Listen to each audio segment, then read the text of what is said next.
Vocês podem abrir comigo 1 Pedro 2, no verso 1 ao 10. Verso 1 ao número 10 de 1 Pedro. Esse texto eu citei como um texto base que nos fala dos frutos de uma pessoa que nasceu de novo, de alguém que nasceu em Cristo, nasceu de novo, né?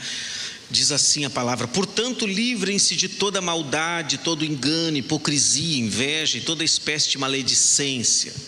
Como crianças recém-nascidas, desejem de coração o leite espiritual puro, para que por meio dele cresçam para a salvação. Agora que vocês provaram que o Senhor é bom, à medida que se aproximam dele, a pedra viva, rejeitada pelos homens, mas escolhida por Deus e preciosa para ele, vocês também estão sendo utilizados como pedras vivas na edificação de uma casa espiritual, para serem sacerdócio santo, oferecendo sacrifícios espirituais aceitáveis a Deus por meio de Cristo. Verso 9: vocês, porém, são geração eleita, sacerdócio real, nação santa, povo exclusivo de Deus, para anunciar as grandezas daquele que os chamou das trevas para a sua maravilhosa luz. Antes vocês nem sequer eram povo, mas agora são povo de Deus. Não haviam recebido misericórdia, mas agora receberam. Quem é esse? É o apóstolo Pedro. Eu sempre digo para a igreja: prestem atenção nos apóstolos, porque nós somos muito acostumados a ler Paulo, porque Paulo escreveu a maioria do Novo Testamento, escreveu 13 cartas. Mas nós temos aqui Pedro, o Pedro mesmo, o Pedro aquele que andou ao lado de Jesus. Nós temos João, primeira carta de João, segunda carta de João, terceira carta de João, ali antes do Apocalipse. Nós temos 1 Pedro, 2 Pedro. São cartas que o apóstolo, aquele que andou ao lado do Senhor Jesus, escreveu para a igreja. Para quem? Para um grupo de irmãos na Ásia Menor, ali que estavam foragidos. Começou a perseguição contra os judeus, já ela começa acirrada, muito mais, é claro, em Roma, mas ela vai se espalhando e chega a todos os lugares. Os irmãos estão fugindo. Isso é lá pelo ano 62, 64 depois de Cristo. Depois de 62, 64 depois de Cristo, o Pedro está escrevendo. Paulo provavelmente está preso em Roma já para ser morto, e Pedro está escrevendo para a igreja que está sendo perseguida. Ela está falando para a igreja: vocês precisam estar firmes nesse momento de perseguição. Preocupado com a perseguição, o apóstolo Pedro vai escrever e vai dizer: gente, vocês que estão dispersos, que estão sendo caçados, marginalizados, alvo de zombaria. Ele chega a usar a expressão assim: vocês que são peregrinos na terra, vocês que estão de passagem na terra, que não tem muito o que esperar aqui da terra mesmo, cuidado, perseverem no sofrimento de vocês, suportem no sofrimento, porque vocês são um povo escolhido por Deus, são uma geração eleita, são um povo de propriedade exclusiva do Senhor, santos. Vocês foram chamados das trevas para a luz, portanto, essa identidade de vocês precisa firmar vocês na fé. Fiquem firmes na fé. E ele vai dizer o quê? Ele vai dizer: agora, portanto, tendo em vista que vocês são amados de Deus, escolhidos de Deus. Vocês estão comigo? Eu estou conseguindo me concentrar. Vocês estão? Então tá, se eu estou, então vocês também estão, não é verdade? Vamos para frente, amém? Glória a Deus. Ele diz: já que vocês são tirados das trevas para a luz, são povo santo, sacerdócio real, a vida de vocês precisa dar sinais, precisa dar frutos claros de que vocês são diferentes e são de uma nova natureza. E Pedro aqui vai falar de 4 frutos, de 4 provas da autenticidade do teu discipulado. Você está disposto a andar comigo nessas 4 provas? Você está disposto a colocar sua vida nesse raio-x? Você pode fazer isso comigo ou não? Você pode não ficar ouvindo a Bíblia, o pregador, pensando na performance dele, o quão emocionante vai ser algumas frases dele, ficar pensando como é bonita essa história e como a doutrina de Cristo é linda. Você pode vir num culto e não ficar pensando nisso e só consumindo mais uma mensagem, e pode colocar sua vida nesse raio-x da palavra de Deus? Pode ou não? Você pode? Você pode dizer comigo que Deus está falando com você essa noite ou não? Amém? É esse o desafio que eu te faço, porque esta é a palavra do Senhor. Ela é viva e ela é eficaz, e ela é mais poderosa do que qualquer espada de 2 gumes, e ela é apta para discernir as intenções do coração do homem, e ela vai até a divisão da alma e do espírito, e ela vai fazer tudo para o qual ela foi liberada por Deus. Não voltará vazia, amém? Então são esses 4, ele vai falar que quem nasceu de novo começa a abandonar os sabores da velha vida. Ele vai dizer que quem já nasceu de novo, ele começa a desejar se alimentar da palavra de Deus, ele tem uma nova fome, ele tem uma nova dieta na sua vida. Abandona a dieta antiga e ele ganha um novo desejo por novas coisas. Em terceiro lugar, ele vai dizer que quem nasceu de novo começa a ser encaixado por Deus numa nova casa espiritual, numa casa espiritual que está sendo edificada por Deus, que é a igreja. E em quarto lugar, ele vai dizer que quem nasceu de novo não tem como fugir de anunciar da luz que recebeu, de transmitir a luz que recebeu. São essas 4 verdades que Pedro, o apóstolo Pedro, está nos ensinando nessa epístola, que não é uma cartinha, é a palavra de Deus, amém? Nós somos o povo de um livro. Esse livro para nós aqui ordena a nossa vida, e ele é a boca de Deus. Então, o primeiro lugar, um nascido de novo, e o primeiro fruto é esse que disse Pedro, ele abandona os sabores da velha vida. E ele não abandona porque alguém prescreveu, ele não abandona porque alguém ordenou, ele não abandona porque alguém está controlando a sua dieta. Ele abandona porque milagrosamente ele começa a se sentir mal com as coisas que comia antes, com os lugares que frequentava, com o tipo de assunto que ele tinha, com as coisas que ele assumia, que ele assistia, que ele consumia. Ele inexplicavelmente começa a dizer: eu não me sinto mais desse lugar, eu não gosto mais de consumir esse tipo de coisa. E ele vai dizer: portanto, haja vista que vocês foram tirados das trevas para a luz por uma graça que vocês não merecem. Portanto, diz, abandonem toda a maldade, todo o engano, toda a hipocrisia, toda a inveja, toda a maledicência. Ou seja, o que ele está... E tem uma lista muito maior. Pastor, é só isso que é para abandonar? Não, se você ler 1 Pedro, 2 Pedro, você vai ver um monte de outras coisas que Paulo também fala, que Jesus também fala. Mas sempre, esse é o primeiro movimento de um nascido de novo.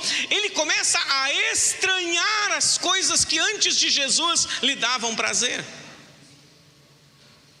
Por isso que Jesus disse: se alguém quiser vir após mim, negue-se. Começa por aí, negue-se. É incrível como as pessoas começam a dizer: parece que eu não faço mais parte disto. Honestamente, alguém de vocês já teve essa sensação de ir no mesmo lugar que costumava ir depois de conhecer Jesus e se sentir deslocado? Alguém já sentiu isso no coração? Isso é um fruto de novo nascimento. Esse abandono não é um abandono porque alguém manda que você abandone, é um abandono natural de quem não se vê mais naquela... Parece que você é um peixe fora do aquário, e quem faz isso? É o próprio Deus na sua vida, é o próprio Espírito Santo que começa a dialogar com você, começa a te dar santos enjoos do pecado, santos enjoos, santas inquietações. Abandonem. É lindo perceber isso, que o Senhor começa a fazer essas coisas em nós. E Pedro não vai dizer assim: para que vocês nasçam de novo, comecem a abandonar os pecados de vocês. Não, Pedro vai dizer: já que vocês nasceram de novo, abandonem. Já que vocês nasceram. Mas pastor, por que abandonar? Existe um esforço meu? Sim, existe. É lógico que precisa existir um esforço consciente de eu sentir que aquele enjoo é uma voz do Espírito falando no meu interior, que depois que eu conhecer a palavra de Deus, eu preciso ir na direção da luz e fugir das trevas, sem dúvida. que eu preciso. Vocês olhem o exemplo de Zaqueu, que exemplo maravilhoso. Zaqueu, Jesus encontra com ele lá subidinho numa árvore. Tinha perdido muita coisa legal por ser louco por grana. Perdeu o convívio dos familiares, virou vergonha da família. Era um judeu que acabou cobrando impostos do próprio povo judeu para pagar Roma. Teve que ser protegido por Roma, funcionário de Roma, vivendo sei lá aonde, protegido, mas em compensação odiado pelo povo judeu. A sua família provavelmente envergonhada, teve que fazer novos amigos, esses novos amigos de outras tradições, servindo a outros deuses, oferecendo os outros sacrifícios. Aquela casa cheia de bebedeira e de loucura e de todo tipo de iniquidade e de sujeira. Mas ele é curioso. Jesus anda na cidade, Jesus está fazendo milagres. O Messias, o que dizem que é o Nazareno, o Messias está na cidade. Então diz a Bíblia, e eu já freguei aqui que eu me identifico muito com Zaqueu, porque ele era baixinho. Então um baixinho, ele anda sempre procurando um lugar para poder ver as coisas. O baixinho, ele é, né, amor? Ele é. Eu vou na festa com a Ângela e ela bota salto. E aí fico eu ali como uma coisinha, entendeu? Aí a pessoa tem que estar, sempre tem um alto na tua frente. E os altos, eles têm problema, eles não se tocam, porque eles são altos. Eles ficam na tua frente vendo as coisas, uma parede gigantesca na tua frente, e tu ali tentando subir nos lugares. E eu entendo Zaqueu, miserável. Zaqueu, ele teve que subir numa árvore brava, né, para ver Jesus. Mas é muito legal esse texto, quando Jesus chega, olha para cima. Zaqueu, hoje me convém pousar na tua casa. É legal demais isso, né? E aí você não vê sermão nenhum de Jesus. Não vê Jesus olhando a casa dele e dizendo: bonito, que bonito. Não disse assim: olha, vai correndo na minha frente, eu vou para a tua casa, te dou 15 minutos para tu ajeitar aquilo lá. Ajeita aquela baderna, manda aqueles teus amigos embora, troca essa roupa, esconde aquelas garrafas. Não. Ele chega porque Jesus quer pegar o flagrante mesmo. Ele nunca se enganou. Jesus nunca imaginou que a tua vida estaria em ordem. Jamais imaginou. É típico de quem não conhece Jesus ter a vida em desordem. Então Jesus chega e pega aquele flagrante da vida real, que é a que ele gosta. Mas ele não dá sermão, não fala nada, não cobra nada, não aponta nada. Apenas o amor e a misericórdia dele hoje me convém. Sabe por que você está aqui hoje? Não é porque te conveio. Você está aqui porque convinha ao Senhor que você estivesse aqui hoje. Hoje me convém, é Ele que quer, é Ele que se move, é dele o prazer. Hoje me convém. E aí logo o Zaqueu foi cuspindo e foi dizendo: sabe, Senhor, aquilo pelo qual eu abandonei minha casa, abandonei minha religião e a minha fé, Senhor Jesus, para viver uma vida melhor, agora eu quero te dizer, se eu roubei alguém, eu quero devolver 4 vezes o que eu roubei. Preste atenção. Jesus muda os nossos amores. Ele inclina o nosso coração para coisas novas, amém? Jesus não precisou falar nada, o coração dele foi sendo inclinado na direção das coisas do Senhor, de um coração puro, honesto e justo. É isso que eu digo para vocês, é isso que Pedro está dizendo: já que vocês nasceram de novo, abandonem as preferências da velha vida, abandonem. Olha que lindo. E depois ele continua dizendo: tudo bem, abandona essa dieta antiga, esse consumo antigo, abandona, mas para isso você tem que incorporar uma nova dieta, uma nova fome tem que aparecer. E eu amei que a Ângela me ensinou a comer legumes como brócolis e couve-flor. Isso são coisas que uma pessoa não devia comer. Couve-flor, brócolis, cenoura, moranga, beterraba. O Vinícius me entende, né, Vinícius? Tu está citando essas coisas. E a Ângela, ela inventou de colocar isso e gratinar com óleo de oliva, salgadinha, com pimentinha, põe no forno, quando ela começa a tostar. Alguém já comeu isso ou não? Já comeu? Gente, novos amores na minha vida surgiram. Novos amores. Eu olho para a couve me olha, couve-flor. E eu peço para a Ângela: amor, põe lá, amor, gratinadinho, que eu como com tudo de bom. Gente, novos amores. Se eu vou abandonar um tipo de dieta, eu preciso de outra. E o que Pedro vai dizer logo no próximo versículo? No versículo próximo, ele vai dizer no verso 2 e 3: como crianças recém-nascidas, desejem intensamente o leite espiritual puro, para que por meio dele vocês possam crescer para a salvação, agora que provaram que o Senhor é bom. Essa coisa linda. Alguém já provou que o Senhor é bom ou não? Agora que provaram que o Senhor é bom. Mas como é que você canta que o Senhor é bom? Como é que você e eu dizemos: tu és o ar que eu respiro, sem ti não vivo, não sei o que, vou me matar se tu não estiver comigo, a vida não vale nada, eu largo tudo, eu queimei as carroças.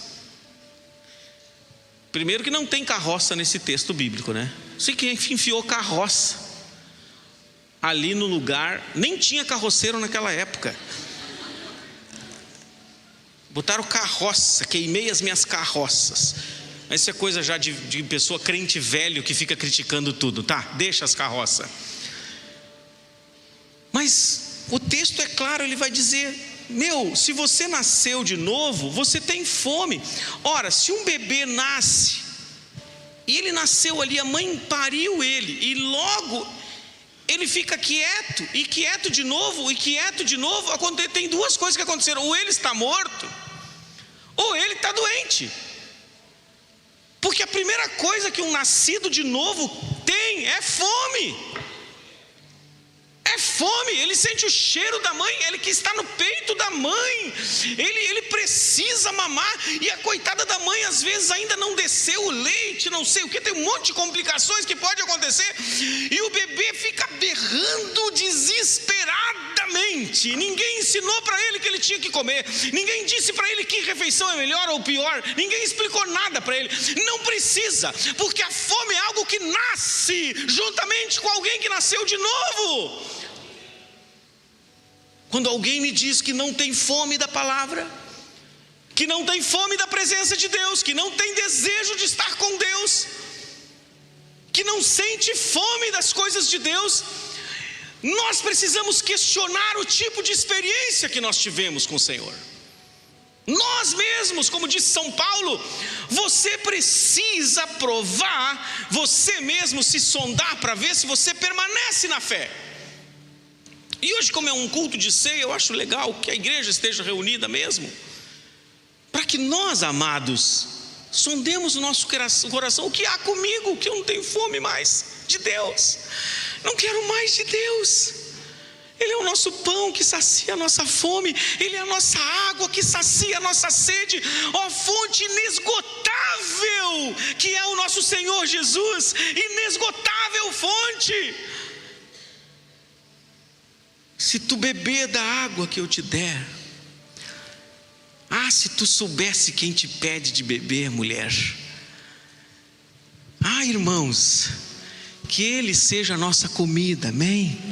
Que Ele seja a nossa bebida, o nosso alimento. Então Ele vai pular para mais um fruto, além de sede e fome das Escrituras, da palavra de Deus. Eu tenho dito para vocês: parem com esse negócio de dizer que eu não consigo ler a Bíblia, que eu tenho sono, que eu não entendo. Para com essa coisa do diabo, para, isso é mentira, isso é pecado, isso é ultraje. Isso é ultraje. Lutero vai dizer que Cristo está deitado na Bíblia, que a Bíblia é o berço onde Cristo está deitado. É ali que você vê os olhos de Jesus, é ali que você vê as suas mãos, é ali que você sente seu coração, é ali. O berço onde Cristo está deitado são as Escrituras. Ele disse: elas é que dão testemunho de mim, elas, as Escrituras. Portanto, nunca mais cometa isso. Pastor, mas é verdade, pastor, eu não consigo. Não consegue, faz gratinada.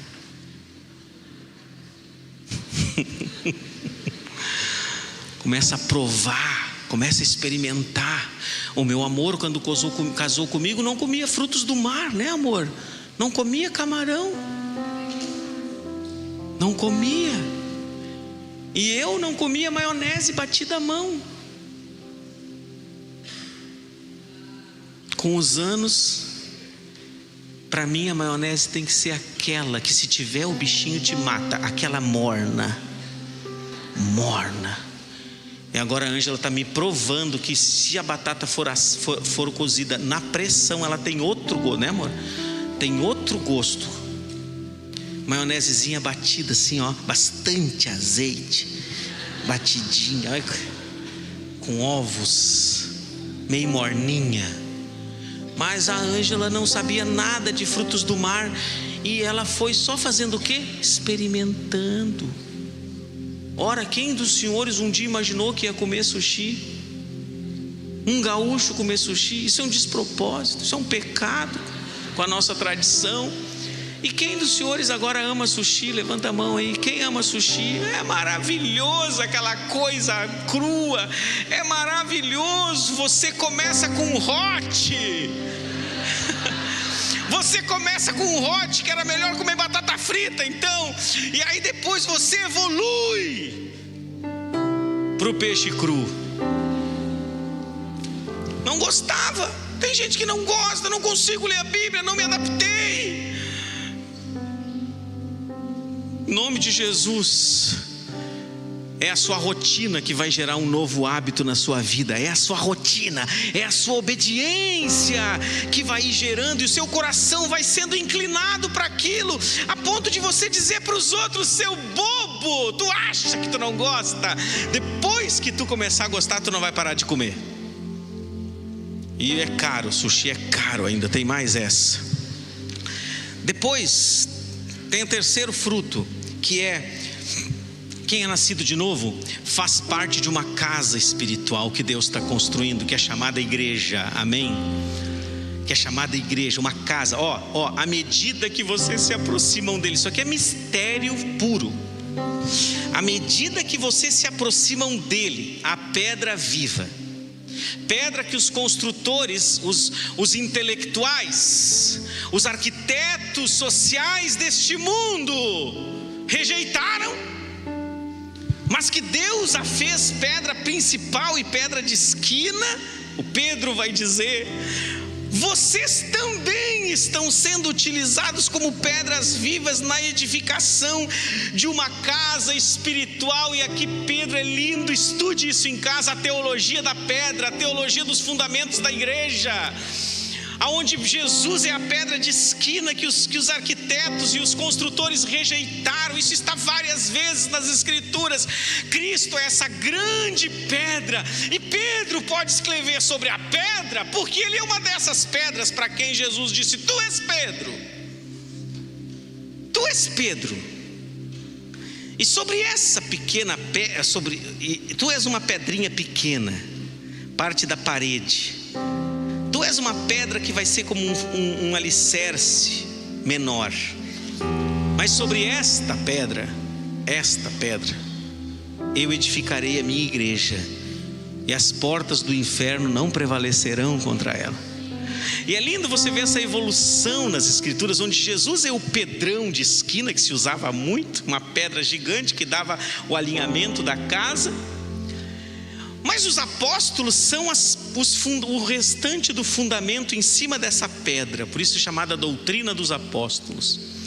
E agora um apóstolo vai dizer que existem outras pedras, que somos nós, que somos voltados e convidados a construir a igreja. E é lindo o termo, porque o termo que ele usa é um termo ilógico. Vocês como pedras vivas, ou seja, vocês como pedras operantes, vocês como construtores, vocês como pedras que estão edificando uns aos outros, vocês como pedras conscientes, vocês como protagonistas da casa que Deus está construindo.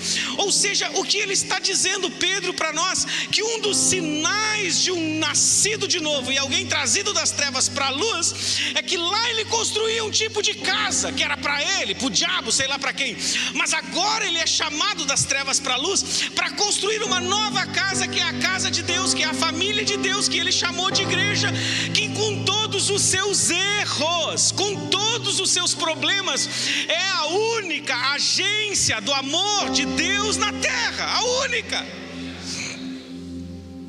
Nós somos românticos com a igreja. Nós achamos que a igreja, ninguém vai nos machucar. E a gente sabe que tem líderes egocêntricos, vaidosos. A gente sabe que o melhor lugar para uma pessoa má se esconder, às vezes, é na igreja.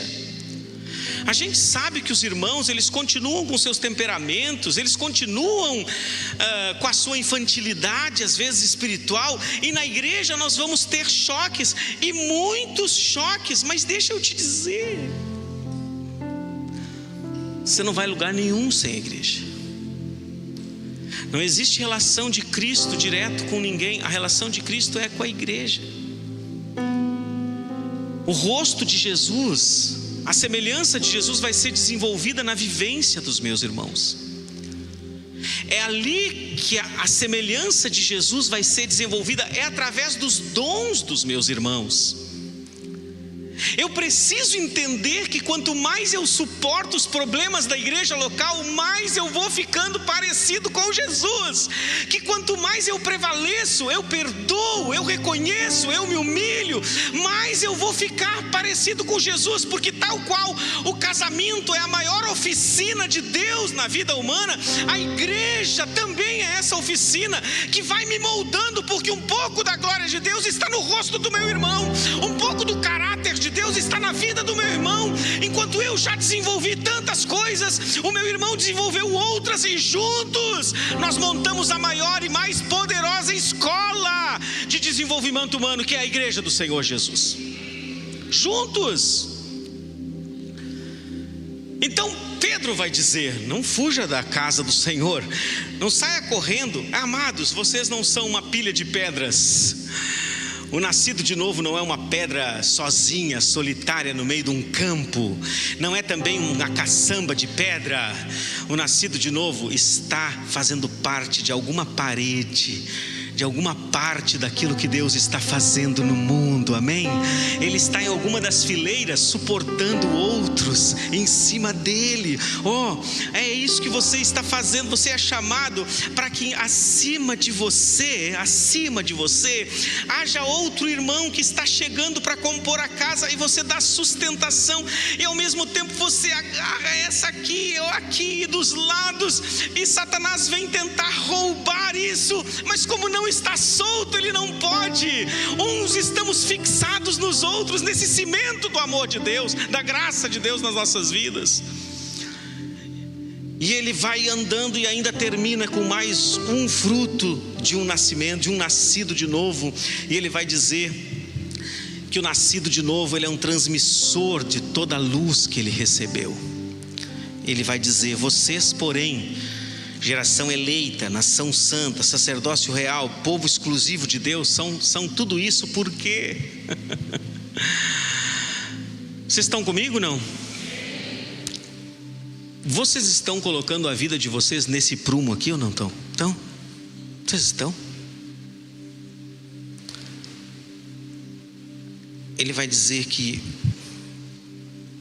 existe uma razão pela qual nós somos todas essas coisas legais: geração eleita, sacerdócio real, nação santa, povo exclusivo.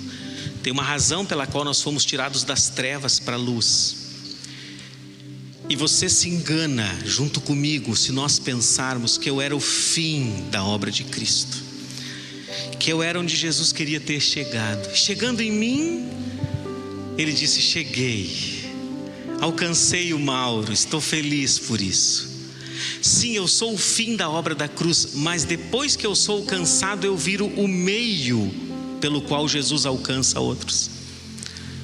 Então Pedro vai dizer que agora nós existimos para anunciar as grandezas daquele que nos tirou das trevas para a sua maravilhosa luz. E o Spurgeon, ele vai dizer uma coisa muito séria, que pode chocar você, assim como me choca também, mas que não é por isso que não é verdadeiro. E ele vai dizer que todo cristão, ou ele é um missionário, ou ele é uma farsa. Ou ele é um missionário, ou ele é uma farsa. Pastor, como que eu sei que eu sou um nascido de novo? Gente, eu preciso estar falando de Jesus. A luz que eu tenho é só emprestada, e ela me salta pelos olhos, pelos lábios. Ela, às vezes inconscientemente, eu estou falando deste Jesus. Eu quero fazer uma prova com você. Prove você mesmo, veja se isso não é verdade. Aqui nós temos um tanque de batismo, né? Vocês sabem disso, né? Ó, bem aqui, ó. Aqui é oco, segura Jesus isso aqui. Aqui é oco, ó. A gente levanta e enche essa piscina. E a minha pergunta é: no teu CPF, assim, no teu CPF mesmo, independente do teu ministério onde tu trabalha, nos últimos 5 anos, quem tu trouxe para ser batizado ali como um discípulo teu? Nos últimos 5. Nos últimos 10. Há quem sabe nesta noite se encontre nos últimos 20. Mas não assim, eu agora dizendo que quando eu prego, várias pessoas se convertem, então as que descem aqui são por... Não, estou dizendo no CPF, fruto da vida, do dia a dia, da rotina, da rua, do comércio, dos encontros, dos amigos. Eu. Quantas pessoas? A notícia de Pedro é essa, ela é alarmante mesmo. Ela diz: vocês são sacerdócio real, nação santa, povo adquirido, a fim de proclamar as grandezas daquele que vos tirou das trevas para a sua maravilhosa luz. A fim de proclamar. Hoje eu quero desafiar você a ficar pensando: mas pastor, e se eu estou fraco nessas coisas todas aí, quer dizer então que eu estou lascado? Quer dizer então que na verdade eu nunca nasci de novo? Pode ser. Pode ser. Mas se você se incomodar com isso, pode ser que já nasceu de novo, porque senão você não estaria, quem sabe, incomodado com isso. Quem sabe você só está sendo mal discipulado. Quem sabe você anda com pessoas que não te trazem isso, não te trazem, não te ajudam, não te influenciam com isso. Quem sabe você, como aquela semente que a parábola do semeador diz que caiu numa terra cheia de espinhos, aquilo foi crescendo e sufocando. Quem sabe os prazeres, as possibilidades da vida têm sufocado a sua fé, a ponto de as fomes que você já teve não ter mais. Porque isso também pode acontecer. É tanta coisa que chama a minha atenção, que exige a minha energia, que desperta as minhas paixões, que eu acabei não arrancando, e que agora a minha fé está sufocada. Isso também é possível. Agora não importa, ele vai terminar de maneira graciosa aqui. Esse finalzinho do parágrafo é lindo, porque ele vai dizer: antes vocês nem eram povo. Claro, está falando para os gentios. Os gentios não era nada perto do povo de Israel, não era nem povo. E agora o texto vai dizer: vocês sequer eram povo, mas agora vocês são povo de Deus. Vocês não haviam recebido misericórdia, mas agora vocês receberam misericórdia. Ou seja, Pedro, o que vai nos dizer? Os pequenos passos que você já deu não foi mesmo pela sua força, foi pela misericórdia de Deus. E ele está dizendo: tem misericórdia suficiente para você continuar caminhando e crescendo. Porque absolutamente você chegou aqui essa noite por causa da misericórdia de Deus, e é essa mesma misericórdia que quer te conduzir para o próximo nível, que quer fazer um outro fruto desse aparecer na sua vida. Afinal de contas, as Escrituras nos ensinam: aquele que começou a boa obra em nós é fiel para completá-la até o dia do Senhor Jesus.